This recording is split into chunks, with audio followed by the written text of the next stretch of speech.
Hey guys, so I decided to go out and shoot my car because I got a nice little wing, and I thought this would be a perfect opportunity to show you guys how to take good photos in midday sunlight and compare that with some other photos I took at golden hour and give you guys some tips along the way. So let's get into it. Tip number 1, use shadows to your advantage. There are often little interesting shadow plays that can happen at midday sunlight when you're shooting a car near a building or anything like that. So here's one shot I took. There was an interesting shadow coming off the corner of the building, so I lined my car up with that shadow and used it to make an interesting composition. Another thing you can do is you can use the shadow to simply avoid putting the car into the direct sunlight to avoid hot spots on your car. Tip number 2 is to move the car and also move the camera. So if there's a time where you have to get the shot in direct sunlight in midday, and if you see a hot spot, you can easily just move the camera around and try to do that to get rid of the hot spot. And if that doesn't work,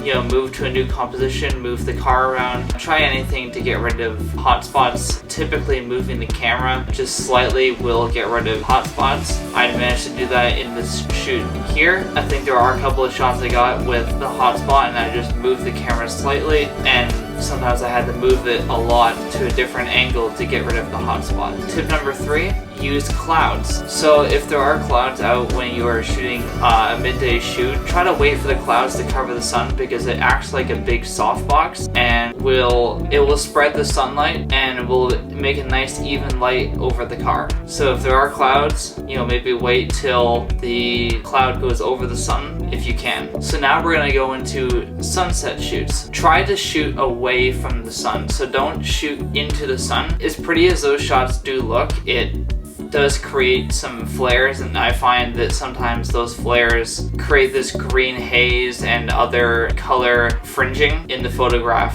that is almost impossible to get rid of. So my advice is to have the sun behind you and have that sunlight on the car, because the sun is pretty low and it's coming at an angle towards the car, so it tends to look a lot nicer. Tip number 2 for sunset shooting is to use a tripod. So often when it comes to sunset shoots, there is going to be times where there is too much dynamic range for the camera to handle. So what that means is that there is a big difference between the highest highlight and the lowest low light. And if you try to edit that photo in Photoshop or in Lightroom, then you may not be able to get everything back into the photograph. So my advice to you is to use a tripod and get multiple shots and multiple different exposures and make an HDR image composite. Tip number 3 is to get different angles. So like I said earlier, the sun is coming from the side and it creates really dynamic lighting, so try and get as many angles as you can because it just creates this very dramatic light and it looks really good. So just get as many angles as you possibly can just to take advantage of the light. Alright guys, that's it for me today. I hope you found this video helpful, and if you have any questions, leave them in the comments and I will catch you guys in the next one. Peace.